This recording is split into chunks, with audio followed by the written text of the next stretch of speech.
Live from the Grenadian capital, this is the GBN television news. GBN, covering you from the Grenadine Island chain to Brooklyn, New York, via the World Wide Web on www.gbn.gd.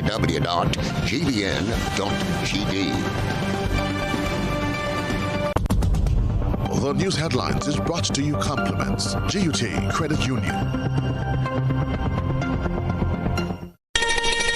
You have been waiting on it all year. Now it's your chance to make this Christmas better than ever.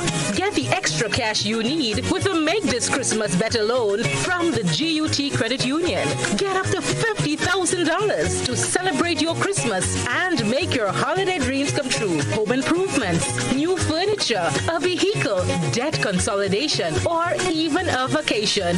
We can help you get there. Yes, you can. Make this Christmas better with the GUT Credit Union. It's where you belong. Good evening and welcome to Network News for today, Tuesday, January 11, 2022. I'm your presenter, Odette Campbell. In the headlines this evening, Prime Minister Dr. Keith Mitchell scores legal victory against attorney Claudette Joseph. Chief Justice urges governments across the Caribbean to digitize court records. Local police coming forward now with identity of lecturer charged in indecent assault case. Private sector senator supports mandatory COVID-19 vaccination for students who are over the age of 12. Tonight's probe around the globe and a look ahead to sports comes from Zia Frederick. A special good evening to you, our viewers and listeners. Tonight's probe around the globe takes us to Jamaica, Nicaragua, and the United States, where COVID-19 hospitalizations reach an all-time high. And bad news for sporting fans. The second one-day international between West Indies and Ireland has been postponed after positive COVID-19 tests. Join me a little later on in the newscast for the details. Definitely, we'll join Zia for those details. We understand as well that she has a story relating to the unfortunate news of the death of a Trinidadian Olympian. We'll bring you details of those and other stories after these messages. The first segment of the news comes to you compliments Soft Weave Bathroom Tissue. Have you heard about the new Soft Weave bathroom tissue with total hygiene? As hygiene and safety have taken center stage, our bathroom tissue is now manufactured with 3 different technologies to offer the best protection for you and your family. UVC light technology for a safe and effective disinfection process, eliminating 99.9% of microorganisms. Also, production at high temperatures, killing all types of germs and bacteria. And it's pH controlled with delicate fibers to prevent irritation for even sensitive skin. Soft Weave Total Hygiene Bathroom Tissue. Available in supermarkets and shops island-wide. Visit Soft Weave Caribbean Facebook or Instagram pages for more information.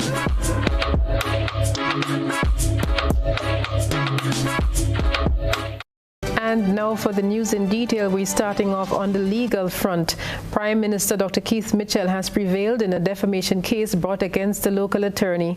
The court has ruled in his favor in the matter involving attorney Claudette Joseph. A pre-action suit was brought against Ms. Joseph in 2019 over statements regarding the failed shrimp farm project. The Prime Minister was represented by attorney Nigel Stewart, who spoke with our news desk today.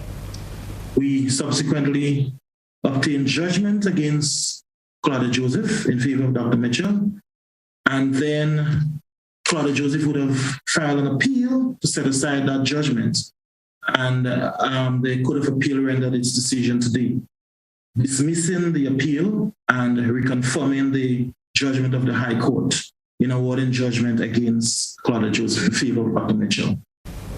The Prime Minister's attorney says the next step is to file an application for the court to assess damages. Well, there is a Privy Council, but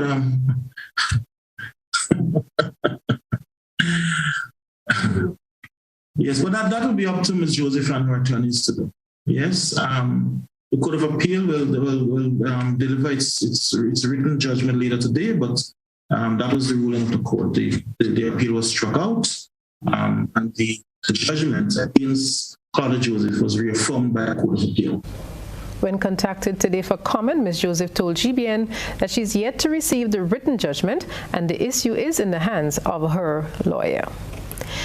After holding back on Monday, local police are now providing details. Yesterday, news outlets were knocking on the police doors for information relating to a case of indecent assault. Sherry-Ann Blackburn-Stephen has been following that particular story. Local police have come forward with information surrounding charges laid against a college lecturer. During the last 36 hours, reports made the rounds that the lecturer was facing 4 charges of indecent assault. However, police refused to name or to confirm the identity of the man when contacted by the GBN News on Monday. Today, the Public Relations Department issued a press release which stated that 55-year-old Claude Douglas, who is a senior lecturer at the T.A. Marshall Community College, was formally charged and cautioned on Sunday, the 9th of January 2022.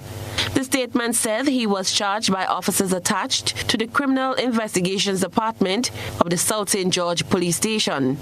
Douglas was charged with 4 counts of indecent assault. The police report further stated that the complainant is a 19-year-old student of St. George.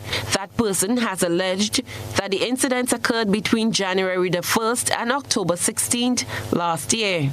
Mr. Douglas was granted bail in the sum of $10,000 with one surety. He is due to appear at the St. George's Magistrates Court on Tuesday, February the 8th. Sherry-Ann Blackburn-Stephen, GBN News. And we're staying with legal matters for the time being. This time, governments in Grenada and other Caribbean countries are being urged to work towards speeding up the digitization of court records. Gerard Joseph reports. Chief Justice of the Eastern Caribbean Supreme Court, Dame Justice Pereira, says the economic survival of the region requires adaptation while taking full advantage of the ICT revolution. Reforming court procedures to ensure accessibility, efficiency, and effectiveness in the delivery of justice. Justice Dame Pereira says the theme, the ECSC, reimagining the justice system in the era of COVID-19 and beyond, was chosen. Thus, the Chief Justice notes that innovation must be a highlight as the e-litigation portal takes the court into the future. We are now embarking on the second phase of our rollout of the portal. This phase will see an expansion in the types of matters filed and managed in the portal to include high court family and criminal matters. I have no doubt that this expansion will be a much welcome development, leading to speedier resolution of cases and greater cost savings to many more court users. She says efforts are ongoing to expand the portal in the second phase to include the magistrates' court matters. Justice Dame Pereira points out that there are shortcomings to remote court hearings, which must be addressed going forward. One of the concerns raised by members of the bar and the bench is that of ensuring the integrity of oral evidence given by witnesses from an out-of-court or remote location. It is critical that measures be put in place to ensure the integrity of evidence given remotely so as to minimize witness coaching or other forms of witness tampering. The Chief Justice says a possible solution is already being considered for the issues faced. One measure being contemplated for the purpose of giving the court more effective control and monitoring of the process is to designate rooms at the High Court from which witnesses can suitably give evidence, and in respect of witnesses overseas, by identifying a suitable, designated, and neutral venue for the taking of evidence. Building on the ECSE Emergency Measures Direction implemented in 2021, Justice Dame Pereira is urging governments to digitalize all of their court records. To digitize other records, such as deeds, instruments relating to land transactions, and records relating to civil status in ways which allow for greater security and retrievability, thus reducing the serious losses which may be wrought by natural disasters, while at the same time building overall efficiency. I am Gerard Joseph for GBN News. And moving on to matters of state. For yet another year, you want to be able to go to the National Stadium to witness Independence pomp and ceremony. The lingering pandemic means that events which attract large crowds will not be held. That has not deterred the National Celebrations Committee from moving ahead with plans for the 2022 Independence celebrations. Kristalina John has that one. The unveiling of the logo to mark the launch of Grenada's 48th anniversary of independence took place Tuesday morning. However, while this moment was expected to be a happy one, Minister for Culture Yolande Bain Hosford found herself expressing dissatisfaction with the business community's contribution or lack thereof towards the planned celebration.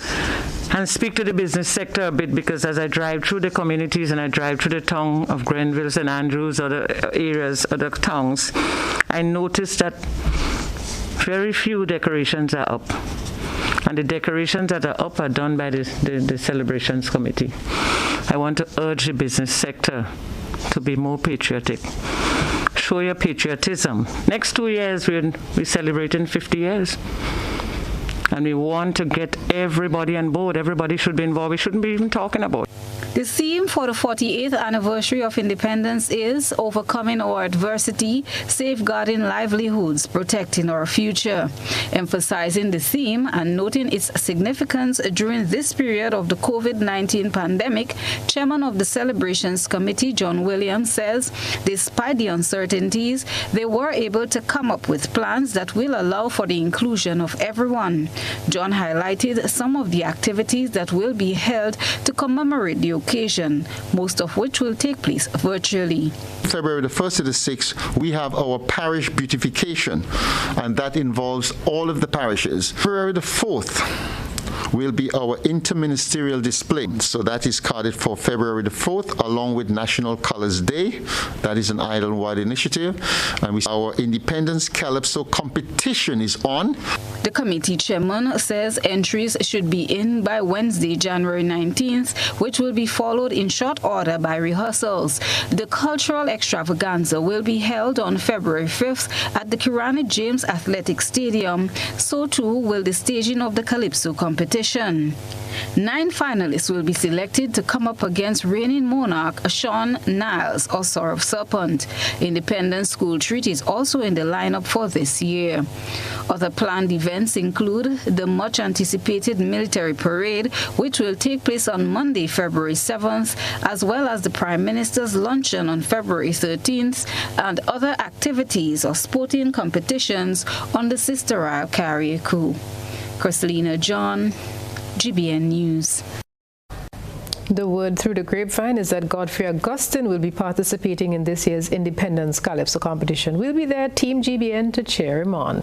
This is Network News. Still to come from us, private sector senator supports mandatory COVID-19 vaccination for students over the age of 12.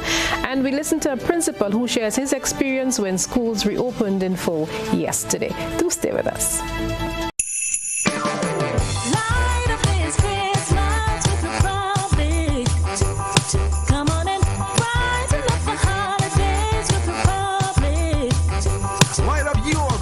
With Republic Bank. Light up your home with renovation. Light up your driveway with a new vehicle. Even better, light up the faces of your loved ones with a loan from Republic Bank. Get up to $50,000 unsecured, reduced interest rates, quick approvals, and win cash prizes with Republic Bank. The holidays are here.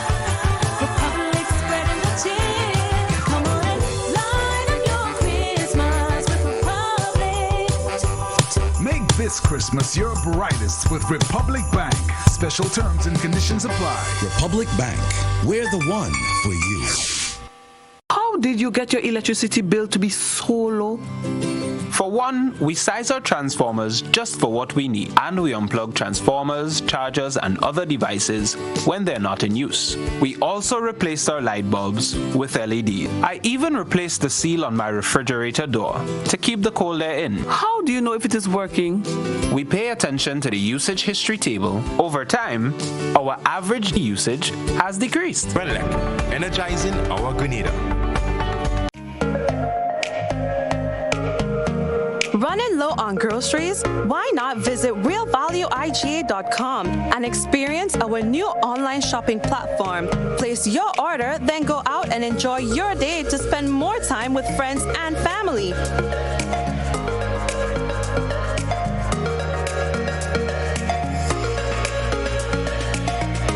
Delivery available within select locations or in-store pickup available. Sounds simple, right? It is. Stress less, live more with Real Value IGA online store, where good food begins. Your vehicle insurance should never break your bank. With Beacon, you can get up to 35% off your fully comprehensive car insurance and still get full protection from unexpected damages with free loss of use, windscreen cover, and special perils. When it comes to your insurance, always be sure you settle for more. Call us at 440-4447 or log on to beacon.co.tt and get a quote today. January 1947 saw the dawn of a new day, the birth of the Grenada Civil Service Credit Union, later renamed the Grenada Public Service Cooperative Credit Union Limited, and more recently, Ariza. Ariza is extremely proud to be celebrating this significant milestone. But this would not have been possible without you. And this is why we are inviting you to celebrate with us as we celebrate 75 years of transforming lives. Stay tuned to our social media platforms and our local media houses to learn more of the activities and events that we have in store for you. As we celebrate this journey, we thank all our stalwarts for their valued contributions in bringing us to where we are today. We look forward to serving you for many more years. Let's celebrate 75 years of transforming lives.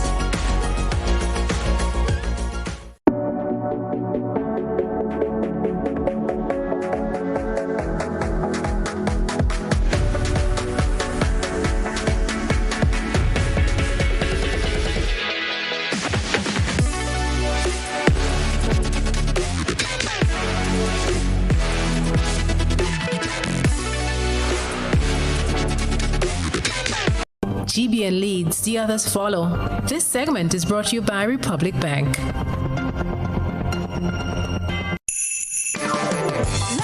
up this Christmas with Republic.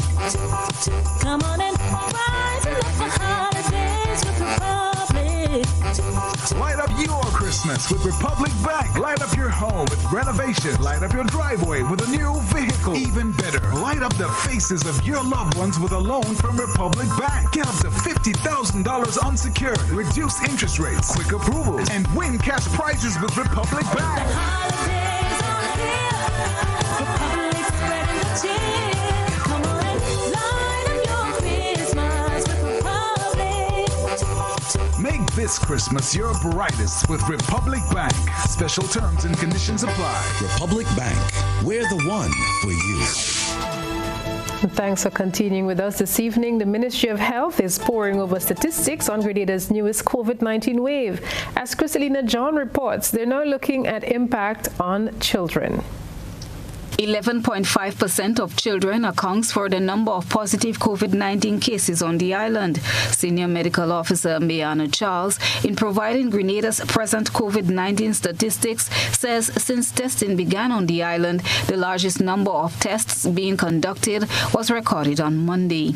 The present number of active cases on the island is 2,286. Dr. Charles provided a breakdown in terms of age and gender. As it relates to gender, 55% are females and 45% are males. And an age breakdown. Now, 11.5% are under the age of 18. 15% are between the ages of 18 to 24.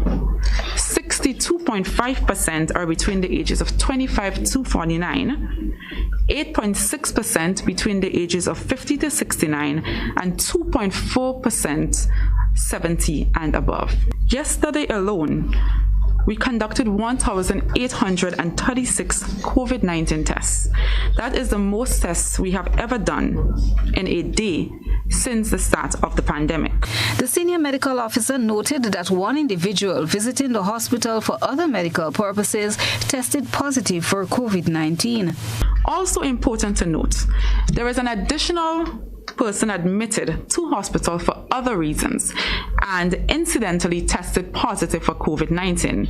Now, in the face of an outbreak, this is something we expect, and this is something that we may see going forward.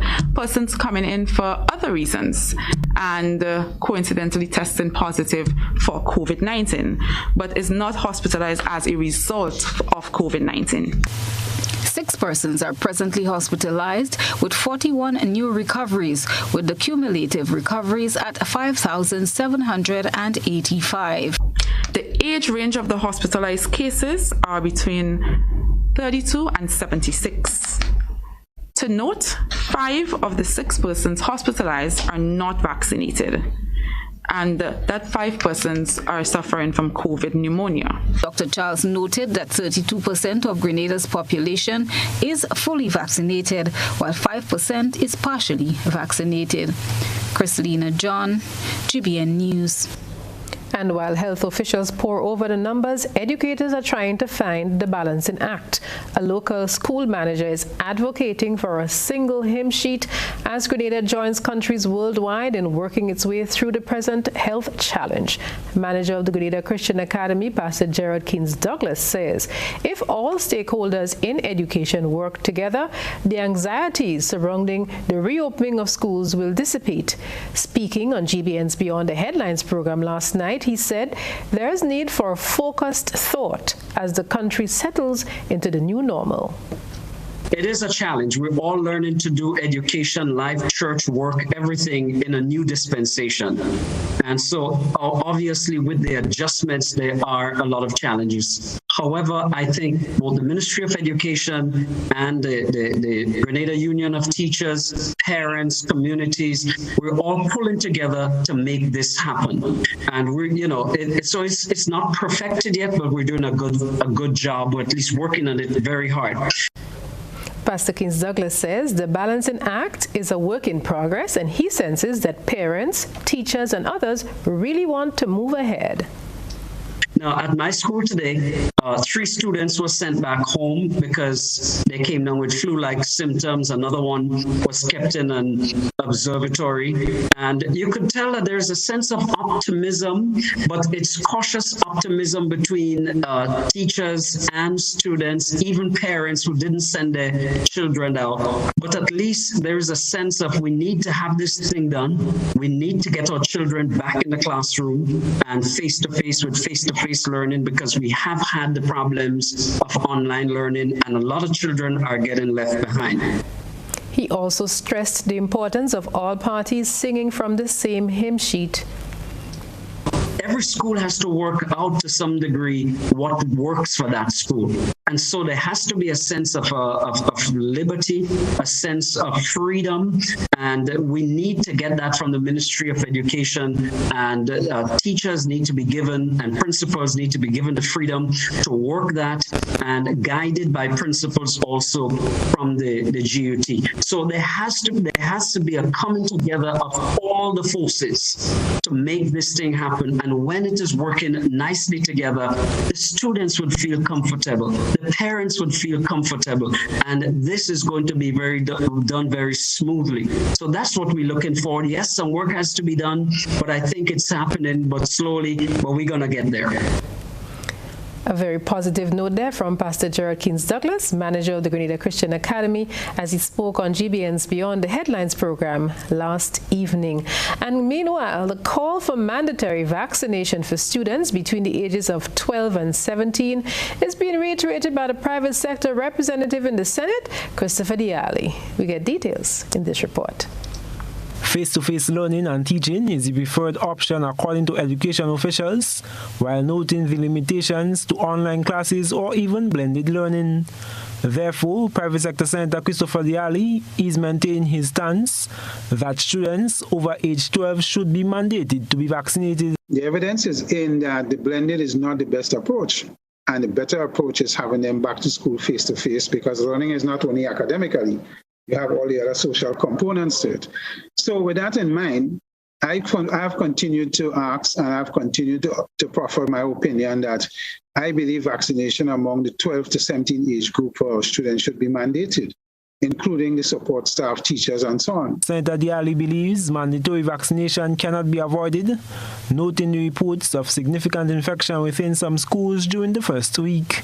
We have, when you look at what is coming out of the U.S. this morning, they are also experiencing huge infection rates among students who have gone back to school, and even students less than 5 years and under. And we have no vaccine for that, so that's another risk again. So I don't think in a small country like ours, where we want to get our students back to class, and getting our students back to class also help parents, because remember, students getting back to class, they have the school feeding program, which helps parents at that economic wrong to assist them. It also helps parents in terms of having somebody to see after the children when they're not there and so on. The senator says he is baffled at the lack of effort to ensure vaccination among students. According to the World Health Organization, children and adolescents tend to have milder symptoms compared to adults. So unless they are part of a group at higher risk of severe COVID-19, it is less urgent to vaccinate them than older people, those with chronic health conditions, and health workers. The WHO says more evidence is needed on the use of different COVID-19 vaccines in children to be able to make general recommendations on vaccinating children against COVID-19. I am Gerard Joseph for GBN News. And this is where we get to our interaction with members of the public. Let's see what's making a buzz through the social buzz. We present the news. You analyze the various topics and distill the issues as they unfold. Your distillation points matter as we're about to highlight them in our Social Buzz Report. GBN's To The Point program opened the telephone lines on Tuesday to allow callers to express their concerns relating to COVID-19 active cases on island. And here are some of the contributions you, our online viewers, posted in the comment section. Ingrid Bourne said, "We Grenadians only blaming one another and not doing the right things."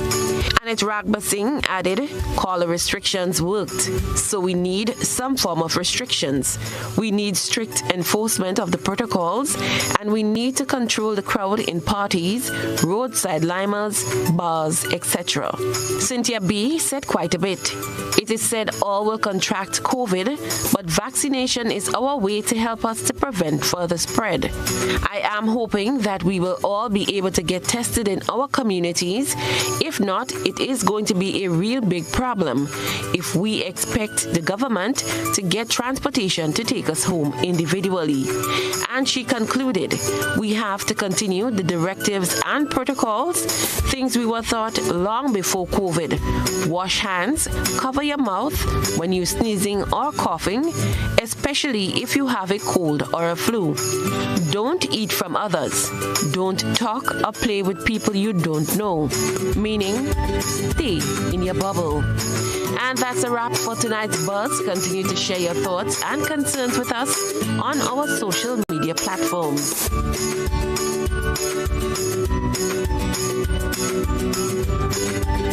And in a little bit, we'll also cross to see what our citizen journalists captured under the ISO lens. Always something of interest there. We'll follow up on that in the third segment of news.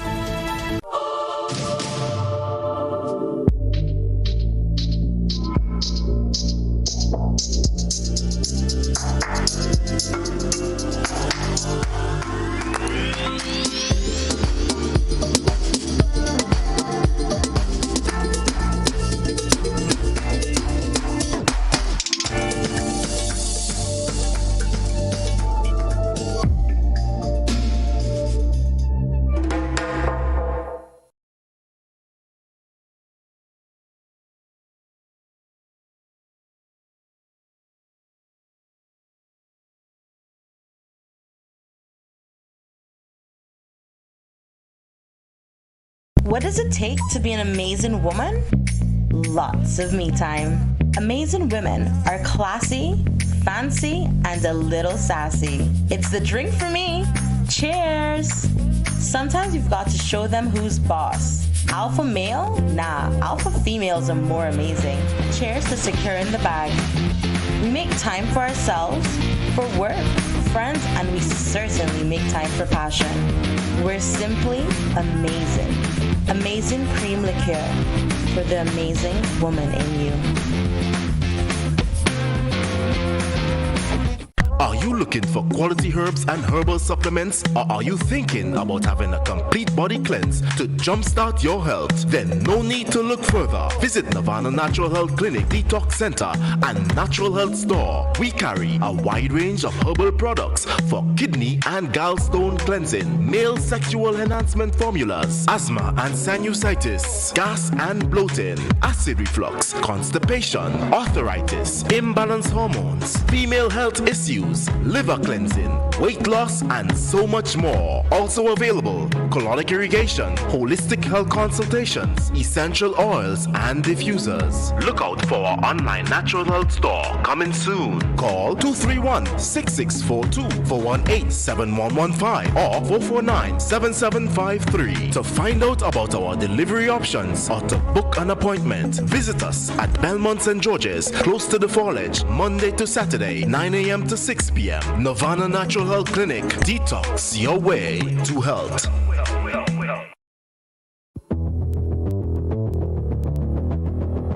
Introducing Color by Sissons.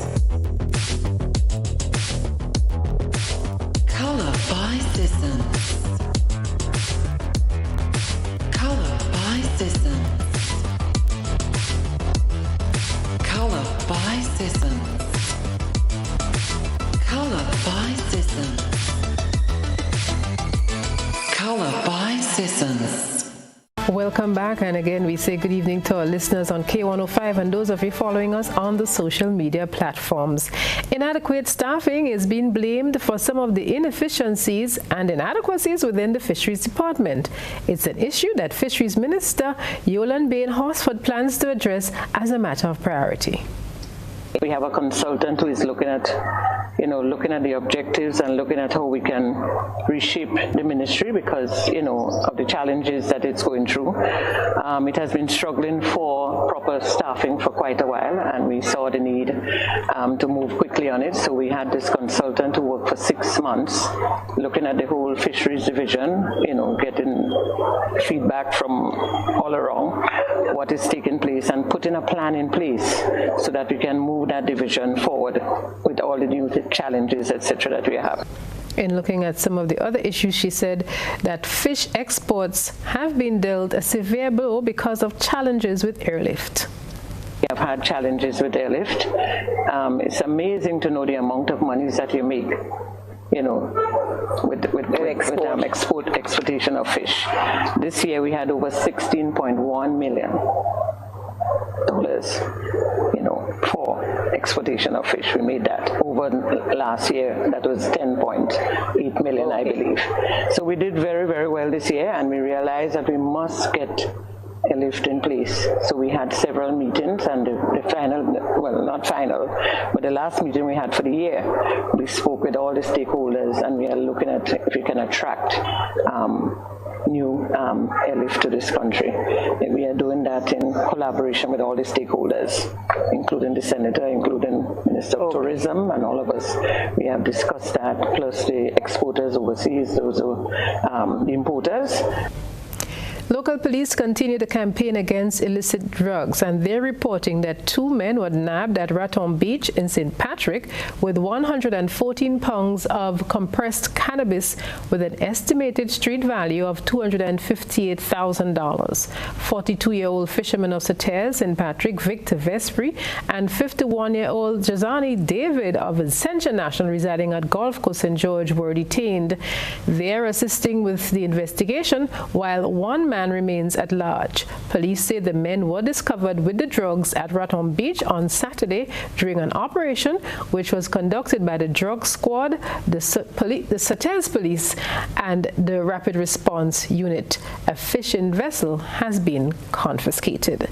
And now it's time to see what our citizen journalists have been up to, looking around to see what's of interest for placement under the GBN eyesore lens.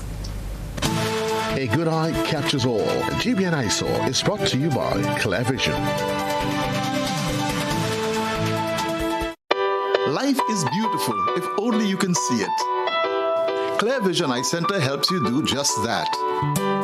We provide expert service, classy eyewear, and cutting-edge technology, all with a quality customer experience. See better, feel better, and look better. Meet us today at clearvisiongrenada.com or call 444-0055, WhatsApp 409-0055, or follow us on Facebook, Instagram, and Twitter.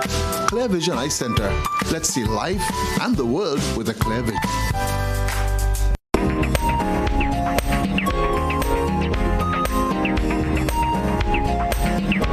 Tonight's submission takes you to a reporter's garden where a cassava plant has been bearing fruit.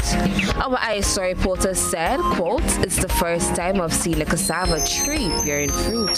Strange," unquote. Have you ever seen a cassava plant bearing fruit? In fact, cassava is a root vegetable that can be used in many of the same ways as potatoes. On the surface, the starchy tuber looks like a sweet potato or yam, but with thicker skin. When cooked, cassava has a neutral flavor and soft, light texture. This plant is a significant source of carbs and also provides a small amount of fiber, vitamins, and minerals. The leaves, which are also edible if a person cooks them or dries them in the sun, can contain up to 25% protein. We thank our citizen journalists for this captivating submission. Remember to send us your photo and video submissions via WhatsApp on 405-3052 or our other social media platforms. Still to come from us in Network News, a look at what's happening in the wide and wonderful world of sports, and we'll take a probe around the globe. The Djokovic story, it is not letting up, always a new twist and a new turn. The sad news for Trinidad and Tobago, as one of the Olympians died tragically last night in a car crash in Texas. Zia Frederick will bring us up to speed on those after these messages.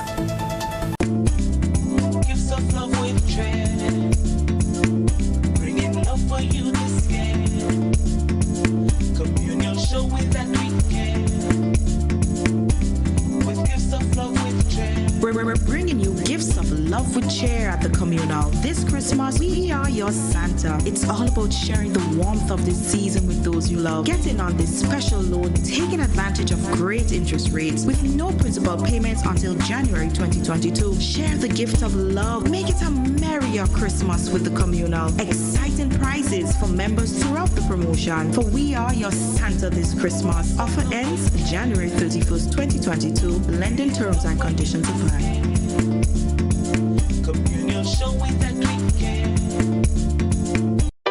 Life is beautiful if only you can see it. Clear Vision Eye Center helps you do just that. We provide expert service, classy eyewear, and cutting-edge technology, all with a quality customer experience. See better, feel better, and look better. Meet us today at clearvisiongrenada.com or call 444-0055, WhatsApp 409-0055, or follow us on Facebook, Instagram, and Twitter. Clear Vision Eye Center. Let's see life and the world with a clear vision.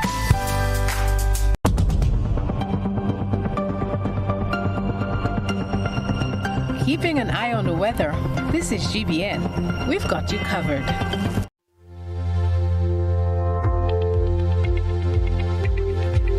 And now for a look at the public forecast for Grenada, Carriacou, and Petite Martinique. The weather is expected to be generally fair, becoming partly cloudy at times with a few brief morning showers. Winds northeasterly to east-northeasterly at 8 to 18 miles per hour. Tonight's minimum temperature, 23.5 degrees Celsius. Seas moderate, waves 4 to 6 feet in open waters. The tides will be high at 1 o'clock in the morning. Next low tide will be at 6:30 on Wednesday. And looking ahead to the 3-day weather forecast, starting with Wednesday, January 12. The weather is expected to be partly cloudy and breezy with a few brief showers, becoming generally fair during the afternoon. The maximum temperature 30 degrees, minimum temperature 24 degrees Celsius. Should not be too cold. The winds east-northeast to east-southeast at 14 to 24 miles per hour. The seas will be moderate, waves between 4 and 6 feet in open waters. The high tide on Wednesday will be at 1 a.m. The next low tide will be at 6:30 a.m. on Thursday. Speaking of Thursday, let's look across to what the weather will be like. Weather is generally fair and breezy, becoming partly cloudy at times with the isolated evening and nighttime showers. The winds east-northeast to east-southeast at 14 to 24 miles per hour. The seas will be moderate with waves 4 to 6 feet in open waters. And let's look ahead to Friday. The weather will be generally fair and windy, becoming partly cloudy to occasionally cloudy with a few brief to widely scattered showers. The winds east-northeast to east-southeast at 16 to 26 miles per hour. Seas moderate, waves up to 4 feet in open waters. And that's your look ahead to the 3-day weather forecast. Some good conditions indeed.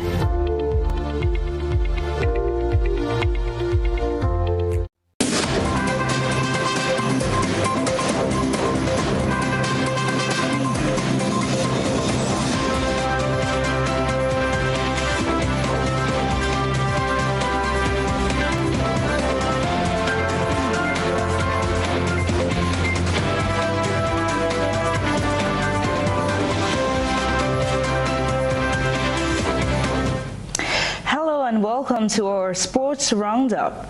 The second one-day international between the West Indies and Ireland has been postponed. The decision was made after 2 further positive COVID-19 cases were reported in the Ireland camp. 2 players were also ruled out due to injury, and this has left Ireland with a severely depleted squad. The 2 squads are reviewing the match schedule to determine how they will proceed and are working to explore all possibilities for the series to be completed. West Indies are 1-0 up in the series after winning the first game by 24 runs on Saturday. Meanwhile, the West Indies under-19s did not have the best showing ahead of the start of the ICC under-19 50-over World Cup.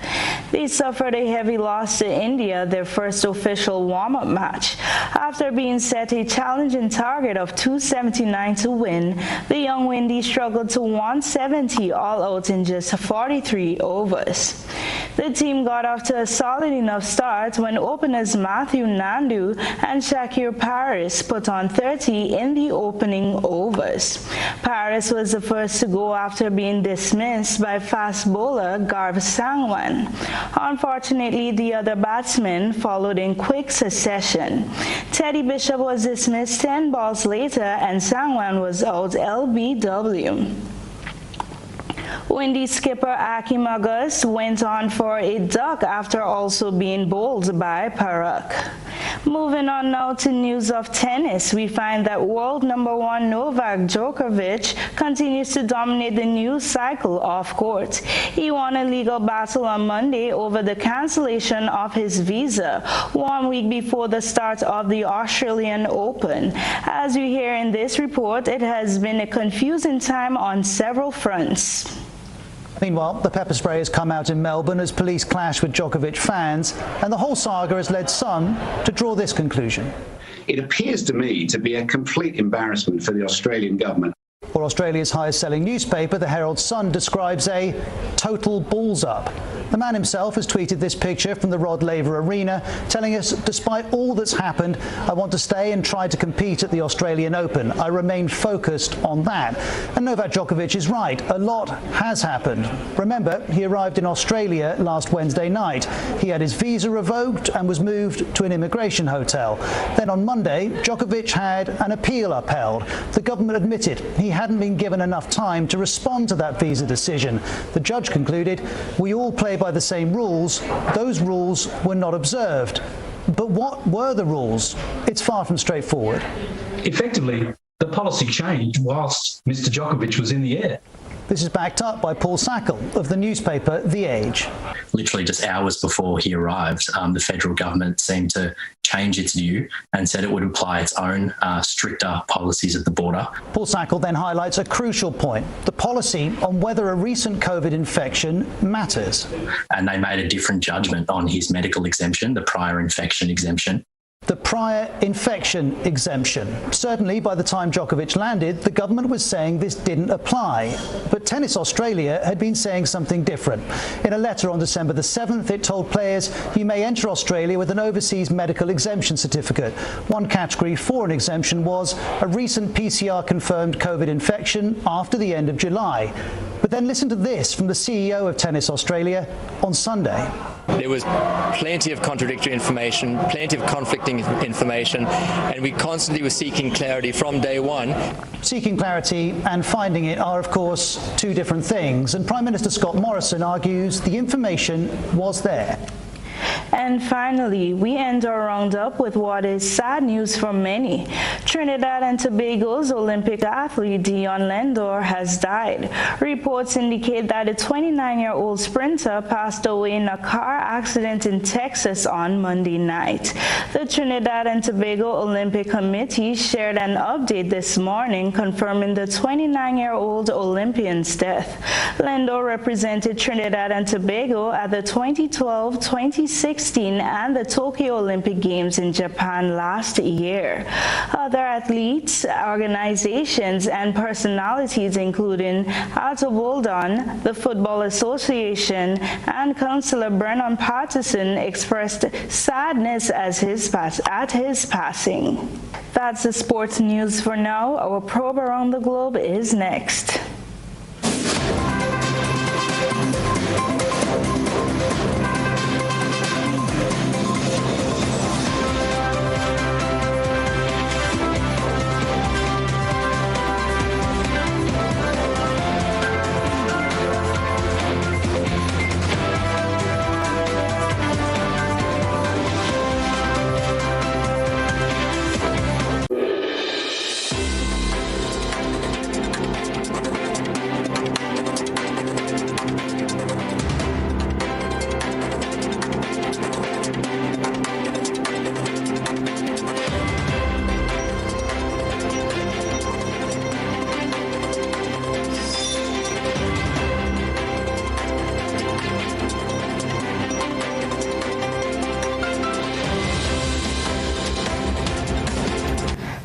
And welcome to our probe around the globe.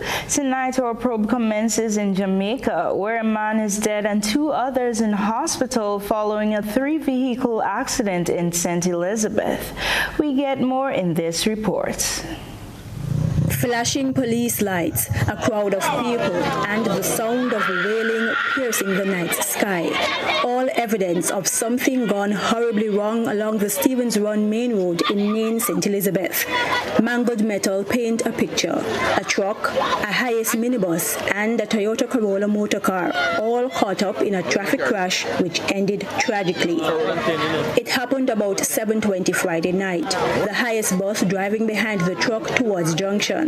The motor car heading in the opposite direction. A passenger in the truck explained what happened. The driver and the passenger in the hiace minibus are in hospital, but 30-year-old Rohan Dunkley, who was driving the Toyota Corolla motor car, did not survive. He worked as a security guard at Bauxite and Alumina Company Gisco Alpart. Family members mourned openly at the scene of the crash Friday night, his brother getting behind the steering wheel where Mr. Dunkley possibly took his last few breaths. Neither the driver nor the passenger in the truck was hurt. Police say speeding and improper overtaking caused the crash as the hiace bus driver overtook the truck on the brow of a hill. Now with 482 people killed in road crashes in 2021, well over the authorities' target of 300, they continue to urge motorists to slow down and drive carefully. The Road Safety Unit says 2021 is the deadliest year on the island's roads since 1993, and Transport Minister Robert Montague has promised tougher sanctions when the new Road Traffic and Transport Authority Acts come into effect this month. Krista Campbell, TVJ News. On the political front, the Nicaraguan president has been sworn in for a fourth term. His inauguration was preceded by new sanctions being imposed by the United States and the European Union. They claim that the November election was a sham. This was Daniel Ortega's fourth consecutive swearing-in ceremony.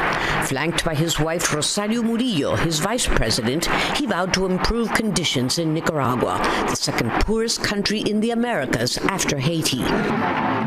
The presidents of Cuba and Venezuela were there, and also delegations from Iran, Bolivia, Russia, and China. But Ortega was snubbed by almost everyone else. November's presidential elections have been dismissed as illegitimate by much of the international community. The majority of Ortega's competitors were imprisoned so they could not run, and thousands of others have gone into exile. Hours before the ceremony, the European Union and the United States announced new sanctions against high-ranking military and communications officials, as well as members of the Ortega family.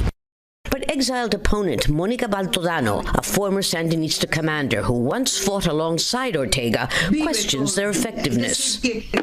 While Ortega celebrated his latest inauguration, some 170 political prisoners languished in what human rights advocates describe as cruel and inhumane conditions. Ortega made no mention of his pre-election promise to initiate a dialogue with his political opponents. That may explain why most Nicaraguans whom Al Jazeera consulted about the inauguration preferred to say nothing at all. Lucia Newman, Al Jazeera. Moving further afield, COVID-19 hospitalizations in the U.S. reached the highest level of any other point in the pandemic on Monday. A surge in infections caused by the highly contagious Omicron variant strains healthcare systems. Let's get the details in this report. COVID-19 hospitalizations in the U.S. reached the highest level of any other point in the pandemic on Monday as a surge in infections caused by the highly contagious Omicron variant strains healthcare systems. According to a Reuters tally, 132,646 people were hospitalized with COVID, surpassing the record of 132,051 set in January of last year. But this time is different. So now let's talk about the COVID numbers. Dr. Raul Sharma, emergency physician-in-chief at New York Presbyterian Weill Cornell Medical Center, says that unlike prior surges, only 50% of his hospital's COVID patients were admitted due to classic symptoms such as difficulty breathing, pneumonia, or low oxygen levels. He added that half of those hospitalized with COVID at New York Presbyterian are vaccinated. And while his hospital is already stretched to capacity, the worst may be yet to come. We'll need to examine the numbers over the coming days, but we anticipate a peak in the next week or two. Across the country, hospitalizations have increased steadily since late December, doubling in the last 3 weeks as Omicron quickly overtook Delta as the dominant version of the virus. Several states, as well as Washington, D.C., Puerto Rico, and the U.S. Virgin Islands, have reported record hospitalizations. But there is some good news, as Omicron appears to be potentially less severe than prior strains, as Dr. Sharma has seen in New York. About 10% of these COVID hospitalizations right now are in the ICU, and 5% are on ventilators. Now, as a point of comparison, this is a lower number than during the 2 prior surges. Deaths nationwide from COVID are averaging 1,700 per day, up from about 1,400 in recent days, but within levels seen earlier this winter. That's a wrap for tonight's probe around the globe. I'm Zia Frederick, saying thanks for joining us, and do stay with us for a recap of the main points.